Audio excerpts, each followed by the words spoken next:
로마서 12장 9절에서 13절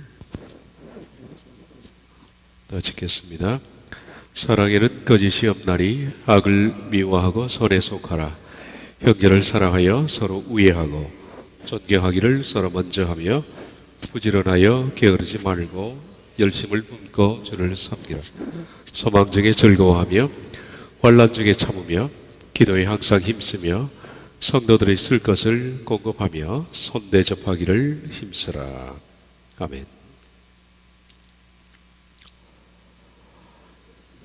성도들의 쓸 것을 공급하며 너희는 거룩한 자들의 필요에 동참하라.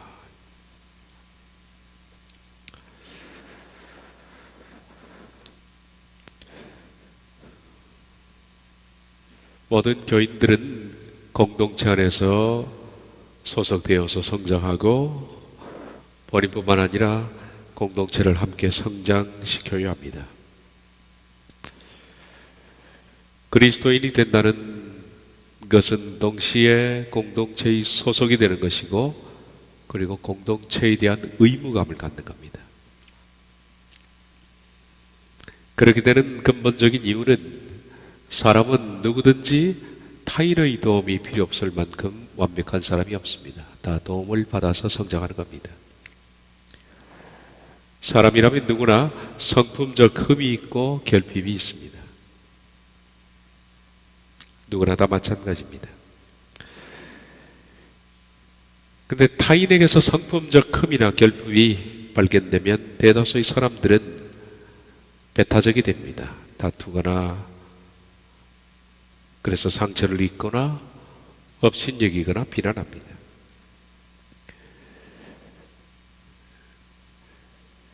사실 상대의 흠과 결핍이 발견된다는 것은 내가 그를 도와줘야 할 의무가 있는 겁니다. 사역입니다. 성경은 그런 사역자는 반드시 자기의 들보를 먼저 발견하고 형제의 눈을 빼줄 것을 말씀합니다. 형제의 눈 속에 있는 티를 뺄 수 있으려면 본인의 들보부터 빼야 되겠죠. 그러나 대다수의 사람들이 그런 사역을 망각한 채 비난하고 업신여기고 결핍을 다툼의 기회로 삼고, 그래서 기회를 상실하고 만듭니다. 또한 나의 흠이 발견됐을 때 타인이 나를 지적하면 몹시 불쾌하게 생각합니다. 그러니 성장의 기회를 놓치는 겁니다. 우리가 그리스도 안에서 성장하기를 원한다면 먼저 권면과 충고를 받아들일 수 있는 수용적인 마음이 없이는 결코 성장할 수가 없습니다. 자라나지 않는 사람들의 특징은 교만하기 때문에 그렇습니다. 성장하는 사람들의 특징은 수용적입니다. 타인의 권면과 충고를 기쁘게 받아들이는 사람들이 성장하게 되어 있다. 그래서 우리들은 타인이 필요한 겁니다. 왜 하나님께서는 사람을 누구의 도움 없이도 하나님과 내 사이에서 1대1로 완벽하게 사람이 성장하도록 만드시지 않았을까? 그런데 불완전하게 인간을 창조하신 그 자체가 하나님의 완벽한 창조라는 것을 잊지 말아야 한다. 하나님은 인간을 완벽하게 창조하셨는데 완벽하게 창조된 그 상태가 흠이 있는 상태입니다.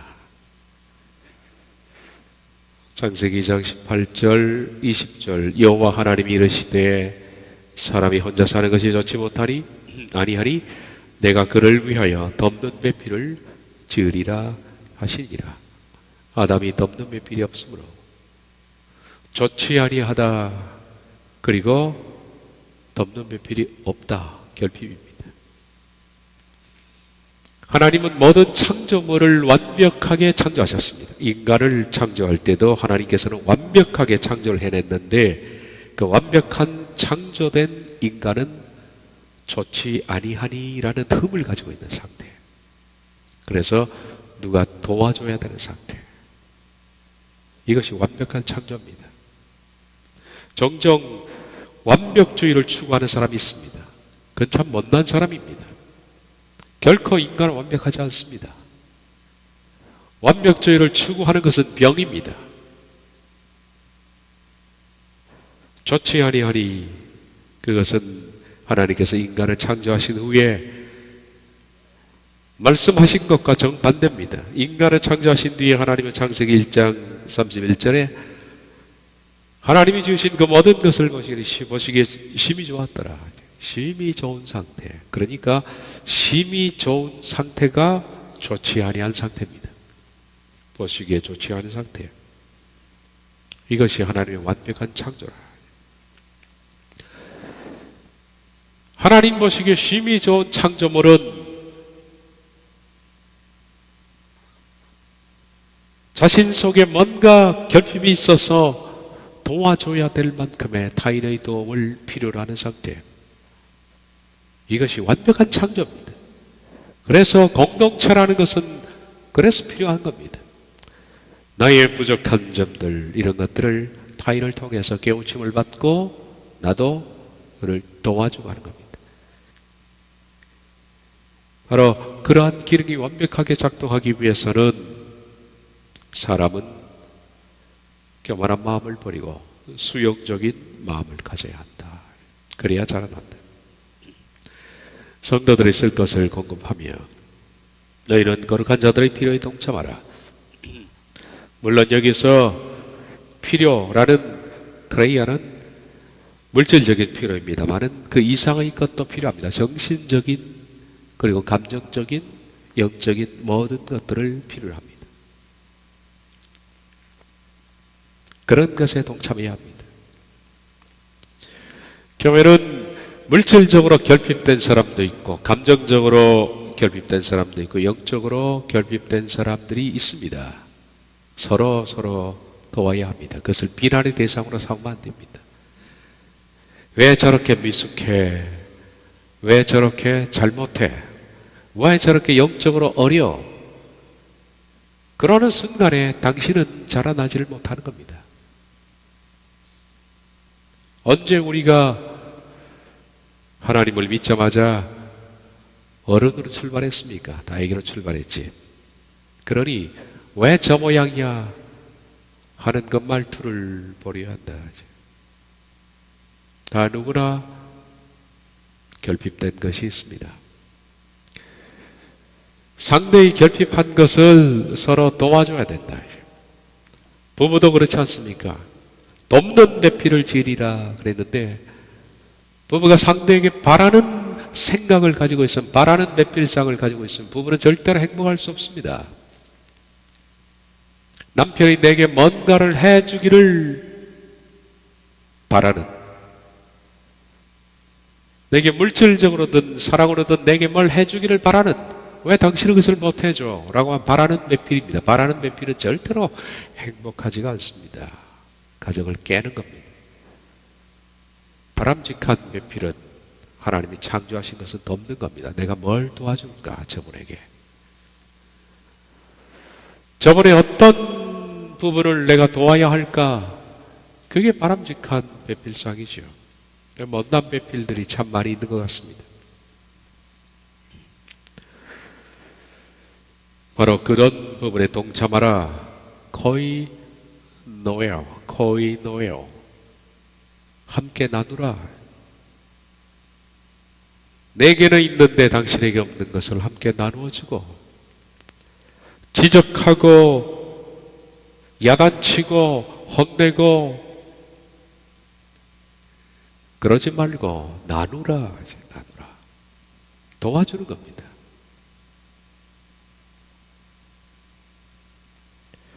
성도들의 필요에 동참하라. 여기 성도들은 영적으로 자란 사람입니다.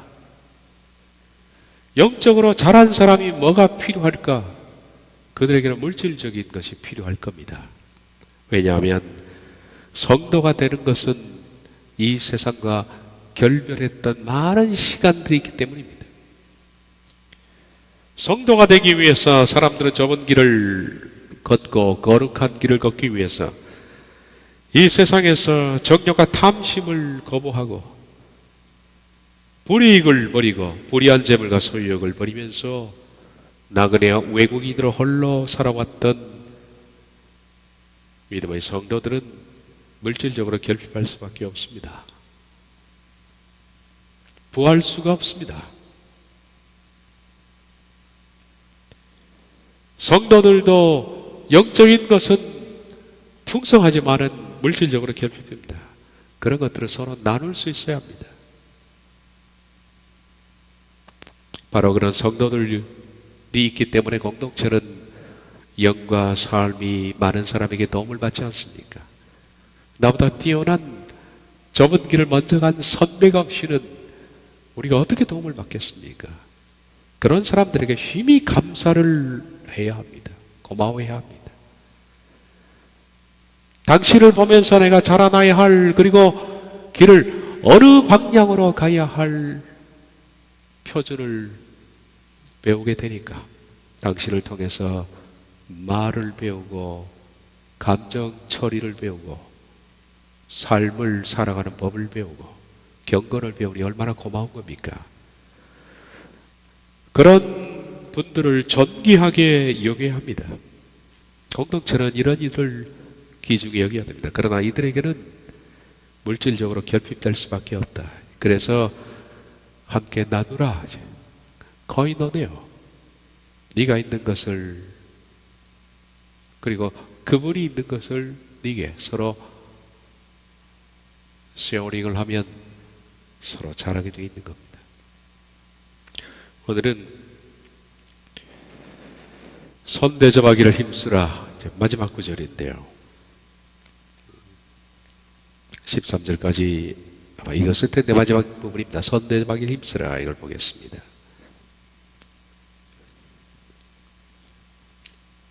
너희는 낯선 사람에 대한 사랑을 추구하라. 손대접이라는 단어는 두 단어가 아닙니다. 한글에는 손님 대접이라고 나와 있지만은 원어상이랑 한 단어입니다.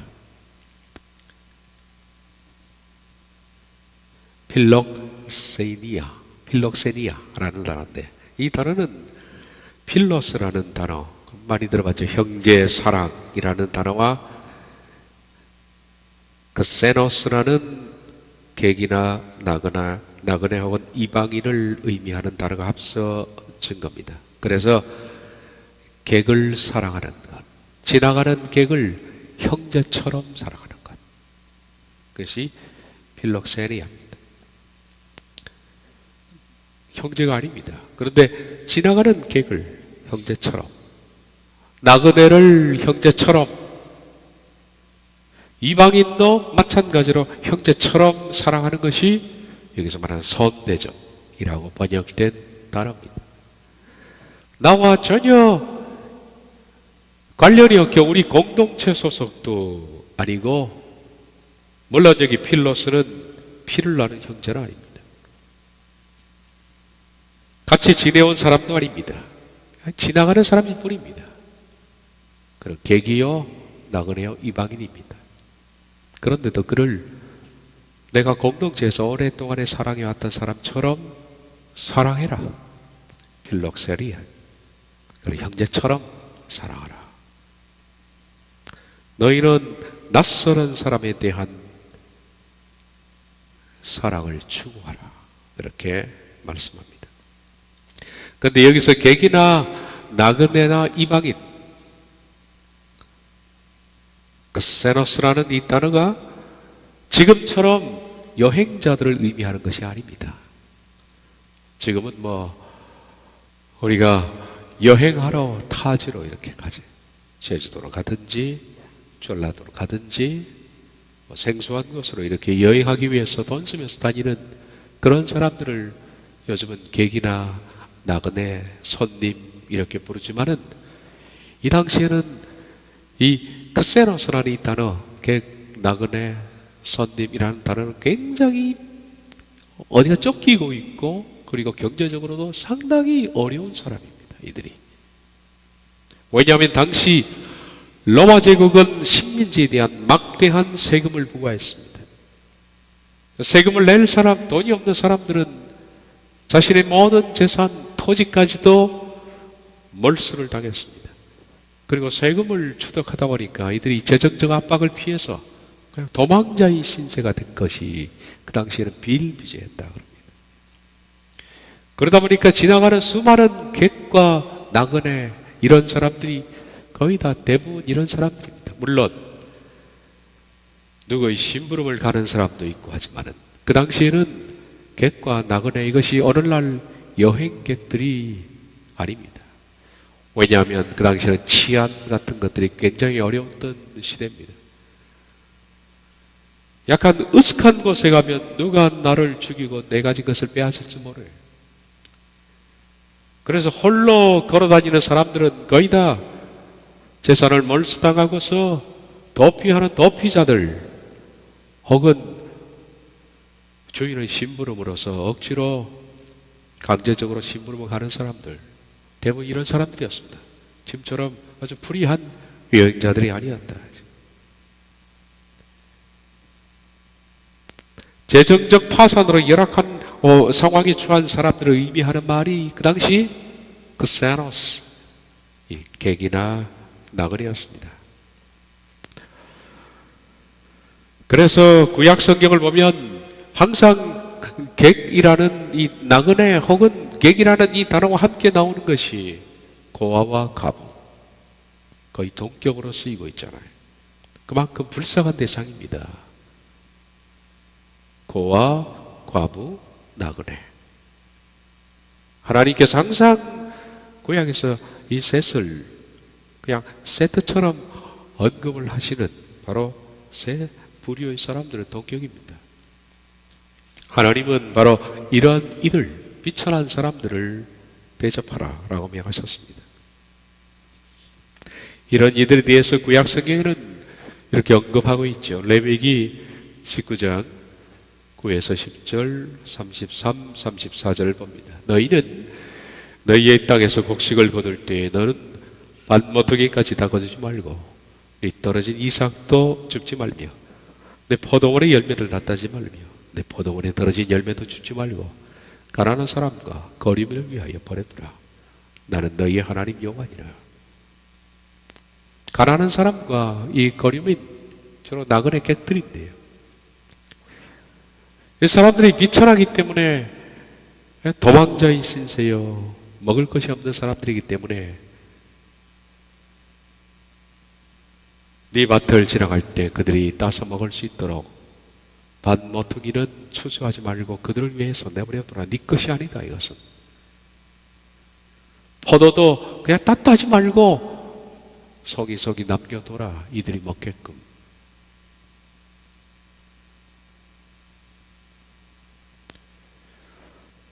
거류민이 너희의 땅에 거류하여 함께 있거든 너희는 그를 학대하지 말고 너희와 함께 있는 거류민을 너희 중에서 나은 자같이 여기며 자기같이 사랑하라. 너희도 애굽 땅에서 거류민이 되었었느니라. 나는 너희의 하나님 여호와니라. 하나님의 말씀의 법도대로 성도는 살아야 합니다. 성경이 말씀합니다. 너희도 애굽 땅에서 종이었다. 거류민이었다.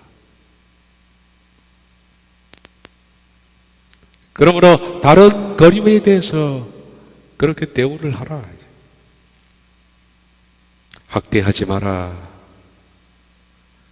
너희의 동족처럼 여기라. 자기같이 사랑하라. 그것이 필록세니아. 아까 말했던 객을 형제처럼 사랑하는 그게 손대접이라는 단어입니다.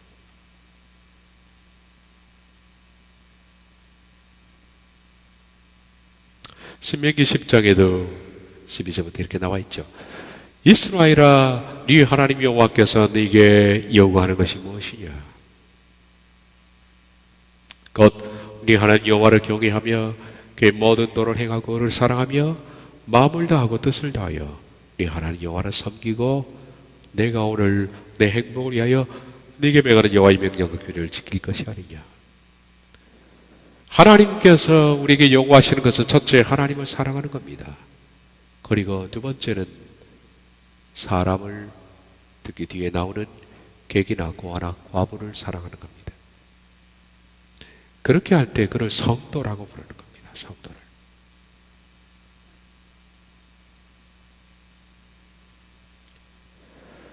하늘과 모든 하늘의 하늘과 땅과 그 위의 만물은 본래 네 하나님 여호와께서 간 것이로되 여호와께서 오직 네 조상들을 기뻐하시고 그들을 사랑하사 그들의 후손이 너희를 만민 중에서 택하셨으니 오늘과 같으니라. 그러므로 너희는 마음의 할례를 행하고 다시는 목을 곧게 하지 말라.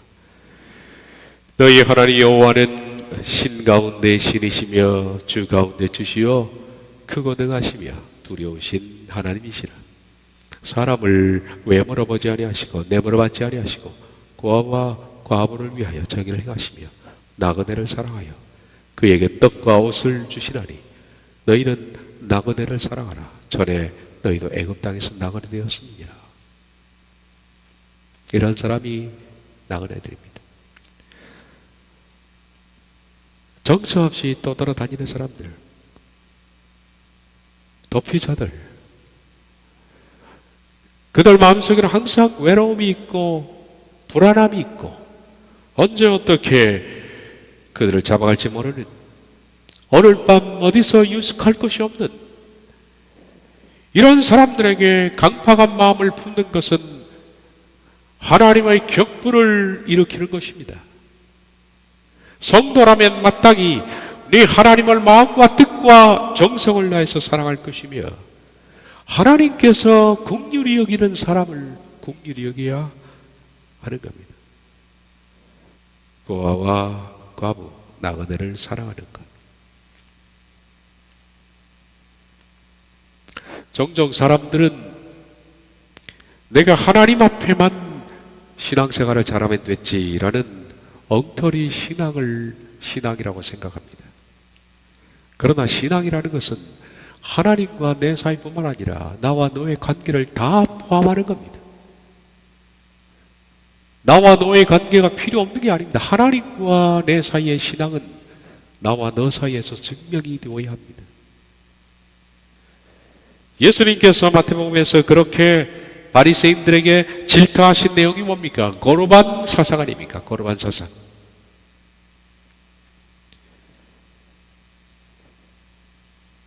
집에 돌아가서 자기 형제, 부모, 자식, 주변 사람들과는 엉망으로 안 좋게 지내고 무리하게 행하고, 그리고 하나님 앞에서는 내가 하나님께만 드리면 됐지, 고르반이라고 하는 것은 예수님께서 몹시 격분하시고 질타하신 내용 하나입니다. 신앙이라는 것은 나와 너의 관계까지를 다 포함하는 것입니다. 나그네를 대접하는 것은 신앙과 분리된 행위가 아니라 신앙과 동일한 것입니다. 그리스도인의 성품으로 변화된 사람에게는 반드시 나타나야 할 신앙의 증명이기도 하다. 그래서 우리가 잘 아는 말씀대로 양과 염소의 비유에서 마태복음 25장에서 예수님께서 뭐 이런 것으로 심판하시냐 하겠지만 바로 이런 것으로 하나님이 심판을 하신다는 거예요. 또 왼편에 있는 자들이 이르시되 저주를 받은 자들아 나를 떠나 마귀와 그 사자들을 위하여 예비된 영원한 물에 들어가라. 심판의 대상을 보십시오. 줄일 때 먹을 것을 주지 않은 것, 목마를 때 마시게 하지 않은 것, 나그네 되었을 때 영접하지 않은 것, 헐벗었을 때 옷 입지 아니하는 것, 병들었을 때 먹였을 때 돌아보지 않은 것, 이 모든 것들은 형제에게 한 것, 형제에게 한 것이 곧 내게 한 것이니라. 주여, 우리가 어느 때에 주께서 줄이신 것이나 목마르신 것이나 나그네 되신 것이나 걸벗으신 것이나 병드신 것이나 오게 같이 것을 보고 공양하지 아니하이래. 이에 대답하여 임금이 대답하여 이르시되 내가 진실로 너에게 이르노니 지극히 작은 자 하나에게 하지 아니한 것이 곧 내게 하지 아니한 것이냐 하시니 그들은 영벌에 의인들은 영생에 들어가리라. 칼빈주의 구원론이 절대 못 푸는 해답이 이겁니다. 탈민주의 권론자를 가지고 있는 사람들이 절대로 해결 안 되는 점들이 이런 점입니다. 아니, 어떻게 목마를 때 물을 주지 않고, 병들어서 오기 왔을 때 돌보지 않고, 옷 입히지 않았고, 나그네 되었을 때 영접하지 않은 이것이 지옥에 갈 수 있는 근거가 되느냐? 해결이 안 되는 부분입니다. 그러나 바로 이것이 지옥 가는 근거입니다. 변화가 안 된 사람은 그렇게 못합니다. 변화가 안 된 사람은 자기 지갑을 움켜쥐고 있는 거예요.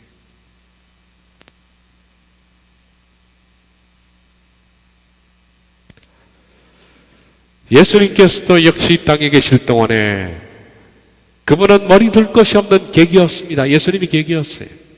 그분은 나그네식. 그래서 예수님께서 황혼역에 새들이 나뭇가지에 들어가는 모습, 여우가 굴 속에 들어가는 그런 모습을 보면서 인자는 머리 누일 곳이 없다 라고 말씀하셨습니다. 그런 예수님을 곁에서 섬긴 사람들이 있었다. 예수님은 나그네로 이 땅에 오셨습니다. 예수님을 곁에서 물질적으로 삶으로 섬긴 수많은 여성들이 있었습니다. 예수님 곁에 여성들이죠. 막달라 마리아를 위시해서 수많은 여성들이 있었습니다. 그들이 예수님을 섬겼던 사람들입니다. 손대접하기를 힘쓰라. 너희는 낯선 사람에 대한 사랑을 추구하라. 낯선 사람에 대한 사랑을 추구하라. 객이나 나그네나 이런 사람을 필러스 형제처럼 사랑을 하되 어떻게 추구하라. 추구하라라는 이 단어가 그 유명한 디오코라는 단어인데, 제가 디오코는 몇 번 설명했던 박해라고 번역된 단어가 디오코입니다. 성경의 많은 곳에서 디오코를 박해라고 번역합니다. 왜냐하면 이 디오코라는 것은 추적이라는 뜻을 가지고 있기 때문에 세상 사람들이 교인들에 대해서 하는 것이 디오코는 거의 다 박해입니다. 추적하는 것. 사전에는 헌터가, 사냥꾼이 사냥감을 찾아서 추적하는 것, 그 사냥감을 뒤쫓아가는 이걸 갖다가 디오코라 그렇게 부릅니다. 그러니까 성경에서 번역된 박해는 내가 하나님을 믿기 때문에 내 신앙을 파괴하기 위해서 끝까지 나를 추적해오는 어떤 사람, 그런 사람이 있을 때 내가 박해받는다 그렇게 표현하는 겁니다. 내가 박해받는다. 추적자들이 사냥감을 어떻게 추적합니까? 집중해서 그 사람을 추적합니다. 맹수가 사냥감을 추적할 때 온 신경을 집중해서 사냥감을 추적합니다. 여기서는 박해는 아니겠죠. 너희는 바로 그 낯선 사람, 나그네, 객이나 나그네에 대해서 사랑을 추적하라. 그렇게 말하는, 무슨 뜻일까요? 그것은 혹시 내게 그런 사람이 뜨이지 않는지 관찰하고 그 사람을 발견하기 위해서 추적하라는 뜻입니다. 대단히 집요한 단어죠. 혹시 내가 그런 사람을 발견해서 그를 섬길 수 있도록 집중을 해서 마치 헌터가 사냥감을 추적하듯이 그렇게 추적해 나가라. 그리고 찾아내라. 이런 뜻입니다. 적극적인, 아주 적극적인 바람. 그것이 낯선 사람에 대한 사랑을 추구하라. 실제로 구약 성경에는 어떻습니까? 다 그렇게 살았습니다, 여러분. 우리 믿음의 선진들이 바로 객과 나그네를 찾아내기 위해서 그는 일상 가운데에서 그런 사람이 없으니까 추적해왔던 그 모습들이 믿음의 선진들에게서 발견됩니다. 그래서 지나가는 나그네를 발견하면 탈무드에도 그런 얘기가 나옵니다만은 내 곁을 지나가는 나그네, 물론 여기서 말하는 나그네는 남루한 차림의 나그네입니다. 여행객이 아니라 그랬습니다. 이 당시 여행하는 것은 거의 다 쫓겨다니는 사람이니까. 그런 나그네를 발견하면 하나님께서 내게 주신 영광으로 생각한 거예요. 그래서 서로 그 영광을 쟁탈하기 위해서 애를 썼어요. 믿음의 선진들이. 하나님께서 내게 영광을 얻을 기회를 줬구나. 그것이 지나가는 계획을 발견했을 때 믿음의 선진들이 가진 태도입니다. 아브라함의 삶에서 하나를 발견해 봅시다. 창세기 18장 8절 보면 여호와께서 마물의 상수리 나무들이 있는 곳에서 아브라함에게 나타나시니라. 그런데 여호와 하나님입니다. 여호와 하나님께서 아브라함에게 나타났는데 어떤 형태로 나타났느냐 하면 사람의 모습으로 변형되어서 나타났습니다. 날이 뜨거울 때 아브라함이 장막문에 앉아 있다가 눈을 들어본 즉 사람 셋이 맞은편에 서 있는지라. 그러니까 이 사람은, 아브라함은 하나님인 줄 절대 몰랐습니다. 아브라함의 눈에 비치기에는 아주 남루한 옷을 입고 지나간 것이 분명합니다. 그 당시 객들이니까. 아주 남루하고 초라한 불쌍한 모습을 가진 세 사람이 지나갑니다. 아브라함은 그들을 발견하는 순간 내게 주신 하나님의 영광이라고 생각했겠지요. 그가 그들을 보자 곧 장막문에서 달려나가 영접하여 몸을 땅에 굽혀 이르되. 이거 주객전도라 그러지 않습니까? 나그네가 아브라함에게 뭘 좀 먹을 게 있냐고 부탁을 해야 되는데 아브라함이 제발 내가 좀 당신을 섬기도록 기회를 주십시오 하고 부탁합니다. 이게 믿음의 선진들의 관행들이었습니다. 너무 이상하잖아요. 우리가 보기에. 그들을 보자 아브라함이 달려나가 뛰쳐나간 거죠. 그리고 몸을 땅에 굽혀 이르되 큰절을 하면서 네 주여. 이 나그네를 그 당시에는 아주 굉장히 높은 선생님이라고 그렇게 불렀습니다. 주여, 내가 주께 은혜를 입었사오면 원하건대 족을 떠나 지나가지 마시옵고 물을 조금 가져오게 하사 당신들의 발을 씻기시고 씻으시고 나무 안에서 씻소서. 내가 떡을 조금 가져오리니 당신들의 마음을 상쾌하게 하신 후에 지나가소서. 당신들이 정에게 오셨습니다. 그들이 이르되 내 말대로 그리하라.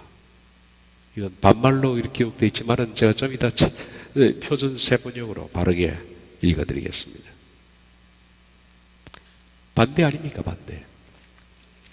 아브라함이 급히 장막으로 가서 사라에게 이르되 속히 고운 가루 세 스아를 가져다가 반죽하여 떡을 만들라 하고 아브라함이 또 가축되어 있는 곳으로 달려가서 굉장히 지금 아브라함 바쁘죠. 굉장히. 왜? 혹시 이 객들이 가버리면 어떡할까? 가버리면 어떡할까? 완전히 반대입니다. 그래서 이리 뛰고 저리 뛰면서 급히 말입니다. 가축대에게 가서 기름지고 좋은 송아지를 잡아 하인에게 주니 그가 급히 요리한지라. 급히 뭐 이런 단어가 많이 나오죠. 그만큼 아브라함이 바쁜 거예요. 나그네를 놓칠까봐. 아브라함이 엉겐젓과 우유와 하인이 요리한 송아지를 가져다가 그들 앞에 차려놓고 나무 아래에 모셔 섬에 그들이 먹으니라. 이 세 분 가운데 한 분은 하나님이셨습니다. 아브라함 몰랐습니다. 뒤에 알았습니다.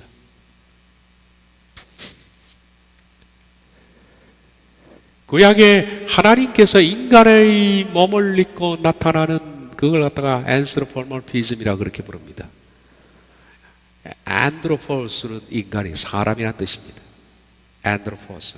그리고 폴모피즘이라는 것, 폴몰이라는 것은 영어의 타입입니다. 타입, 형태. 그러니까 인간의 형태를 입었다. 이 뜻이 ans로 폴모피즘이라는. 신께서 인간의 몸을 입었다. 구약에는 그런 게 많이 있습니다. 그 신이 인간의 몸을 입은 결정체가 예수님 임마누엘입니다. 인간의 몸을 입고 나타나는. 지금 이 시대도 하나님께서 인간의 몸을 입고 나타날 수 있을까? 저는 능히 그럴 수 있다고 봅니다. 지금도. 아직 끝나지 않는 일들이죠. 여호와 하나님께서 인간의 몸을 입었는데 그 세 사람 가운데 둘은 천사였습니다. 천사가 인간의 몸을 입었습니다. 뒤에 보면 나와 있죠. 그 사람들이 거기서 일어나서 소돔, 그 사람들은 둘이에요. 둘. 소돔으로 향하고 아브라함은 그들을 전송하러 함께 나가니라. 그 사람들이 거기서 떠나 소돔으로 향하여 가고 아브라함은 여호와 앞에 그러니까 세 분 가운데 한 분은 남고 둘은 소돔으로 갔습니다. 그런데 그 한 분이 여호와 하나님이었습니다. 아브라함에게. 그리고 의인 50, 의인 40, 30 그거 얘기하는 게 바로 하나님. 이 이후에 아브라함이 아마 그분이 그 나그네가 하나님이었다는 것을 알았을 것 같습니다. 저녁 때 그 두 천사가 소돔에 이르니 바로 그 둘은 천사였습니다. 소돔 땅에 이른. 저녁 때 그 두 천사가 소돔에 이르니 마침 롯도 어떻게 하나 보십시오. 성문에 앉아 있다가 그들을 보고 일어나 영접하여 땅에 엎드려 절하고 아브라함은 똑같이 합니다. 이게 구약 경건한 사람들의 나그네에 대한 태도입니다. 똑같이 땅에 엎드려 절하며 내 주여 돌이켜 종의 집으로 들어와 발을 씻고 주무시고 일찍 일어나 갈 길을 갔었어. 그들이 이르되 아니라 우리가 거리에서 밤을 새우랴. 그러니까 간청을 합니다. 롯이 간청하여 그제서야 돌이켜 그 집으로 들어오는지라. 롯이 그들을 위하여 식탁을 베풀고 무교병을 구우니 그들이 먹으니라. 믿음의 선진들은 그렇게 살아왔습니다. 그렇게 살아왔어요.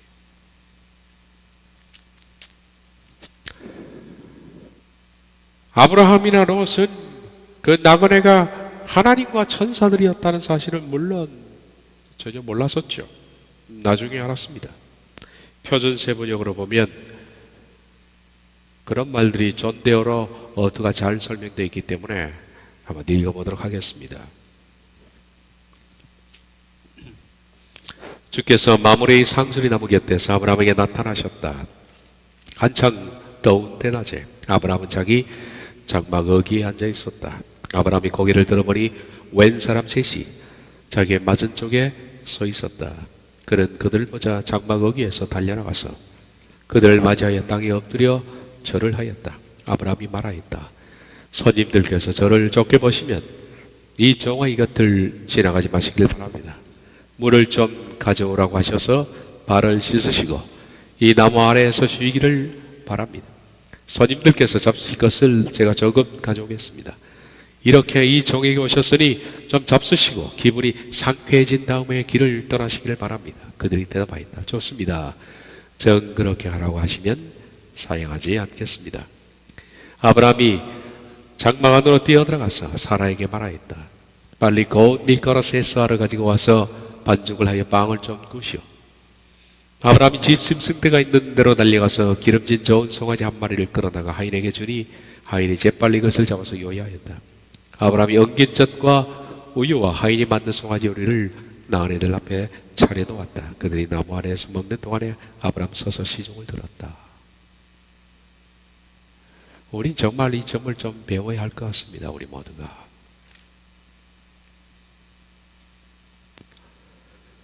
창세기 19장도 보면 저녁 때 두 천사가 소돔에 이르렀다.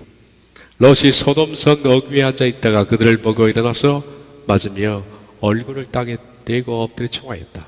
두 분께서는 가시는 길을 멈추시고 이 종의 집으로 오셔서 발을 씻고 하룻밤 머무시기를 바랍니다. 내일 아침에 일찍 일어나서 길을 떠나시기 바랍니다. 그들이 대답하였다. 아닙니다. 우리는 그냥 길에서 하룻밤을 묵을 생각입니다. 그러나 롯이 간절히 원하노라. 마침내 그들이 롯을 따라서 집으로 들어갔다. 롯이 그들에게 누룩 앉는 빵을 구워서 상을 차려주니 그들은 롯이 차려준 것을 먹었다. 여러분, 평범한 그냥 이 당시에는 그냥 지나가는 계기였습니다. 그들이 눈에 비치기는. 앞에서 말씀드린 것처럼 지나가는 객들은 다들 사연이 많은 사람들이고 어려운 사람들이고 쫓기는 사람들입니다. 오죽했으면 자기 땅을 떠나서 치안이 안 된 그 땅을 위험스럽게 다닙니까? 가다가 강도 만난 사람처럼 여리고로 내려가다가 말입니다. 강도 만난 사람처럼 그냥 빼앗기고 죽을 수도 있는데, 그런 시대인데, 초라하고 난무한 사람들인데 믿음의 선진들은 이렇게 엎드려 절까지 하면서 제발 내가 당신을 접대할 수 있도록 기회를 주십시오. 그러고 보면 우리가 남을 섬기고 남을 구제하는 것은 내가 그를 도와주는 것이 아닙니다. 하나님께서 내게 주신 기회를 내가 놓치지 않는 거죠. 그 반대예요, 반대. 바로 이런 모습들이 구약에서 경건한 분들의 삶이었고 신앙이었습니다. 그 결과 아브라함과 롯은 하나님의 은혜를 잊게 되죠. 하나님의 은혜를 잊게 됩니다. 잘 아는 뒷부분입니다. 9절에서 18절, 그들이 아브라함에게 물었다. 대거의 부인 사라는 어디에 있습니까?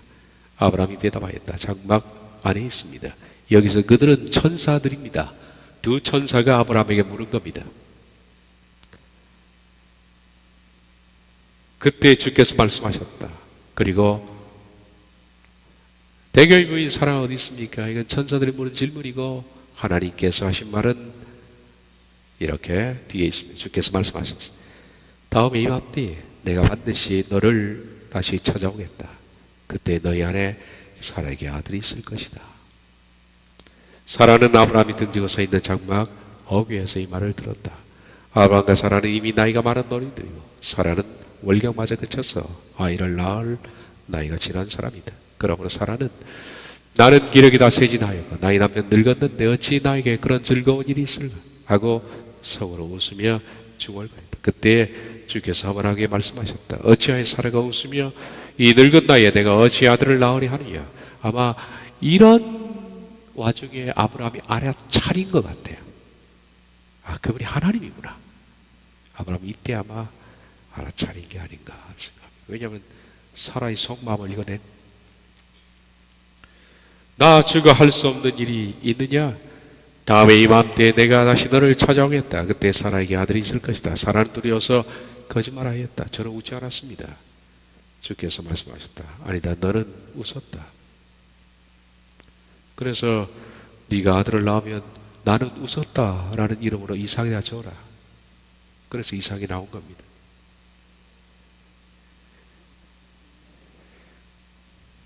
그리고 두 천사는 소돔으로 들어가고 하나님은 아브라함 앞에 서서 내가 아브라함에게 어찌 내가 할 일을 숨기겠느냐. 그러면서 소돔성의 멸망 이런 거에 대해서 얘기를 하나님이 하신 겁니다. 복을 받았죠. 과연 그렇습니다. 객과 고아와 나그네를 대접한 것이 복을 받았습니다. 마태복음 25장 아까 읽었던 말씀처럼 우리가 언제 주께서 나그네 되신 것을 보고 영접하였고 헐벗으신 것을 보고 우리가 옷을 입혔고 줄일 때 목마를 때 먹을 것과 마실 것을 드렸습니까? 내 형제에게 한 것이 곧 내게 한 것이니라. 그게 하나님의 은혜를 입는 방편입니다. 그러니까 하나님의 은혜를 잊기를 원하는 사람들은 그 기회를 추적해야 돼요. 추적. 사냥꾼이 사냥감을 추적하듯이 추적해야 되는 거예요. 그것을 내 것으로 삼기 위해서 추적. 롯도 마찬가지입니다. 그래서 복을 받았죠. 그 두 사람이 이렇게 말합니다. 그대의 식구가 여기 더 있습니까? 롯이 극진히 대접을 하니까 천사가 롯에게 비밀을 얘기해 줍니다. 사위들이나 아들들이나 딸들이나 그대에게 딸린 가족들이 이성 안에 더 있습니까? 그들을 다 성 바깥으로 데리고 나가십시오. 우리는 지금 이것을 멸하려고 합니다. 이 성 안에 있는 사람들을 규탄하는 크나큰 울부짖음이 주 앞에 이르렀으므로 주께서 소돔을 멸하시려고 우리를 보내셨습니다. 그래서 롯도 구출을 받게 된 거 아닙니까? 이처럼 객과 나그네를 아브라함과 롯 그리고 믿음의 선진들이 그렇게 대접을 했더니 하나님의 은혜를 잊게 되는 겁니다. 역사는 오늘도 되풀이됩니다. 오늘도 anthropomorphism, 신께서 인간의 모습으로 우리 곁을 지나가실까? 저는 능히 그럴 수 있다고 생각합니다.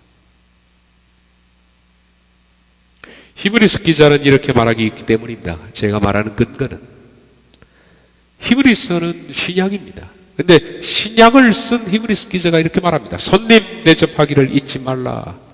이로써 무지 중에 천사들을 대접한 이들도 있느니라.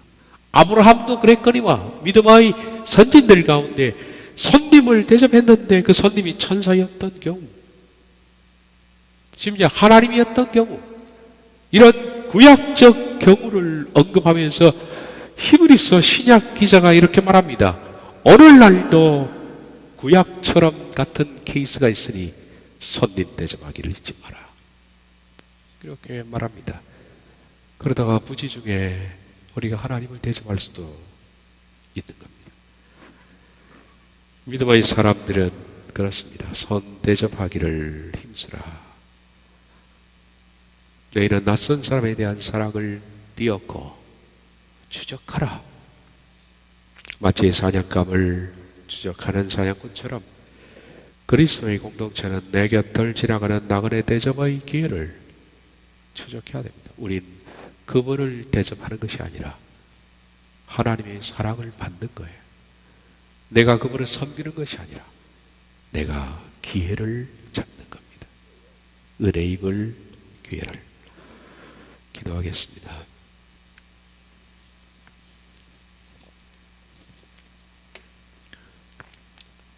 너희는 낯선 사람에 대한 사랑을 추구하라. 우리 믿음의 공동체가 가져야 할 덕목을 겸손하게 우리가 배웁니다. 온전한 하나님의 사람들이 되게 해 주옵소서. 예수님의 이름으로 기도하옵나이다. 아멘.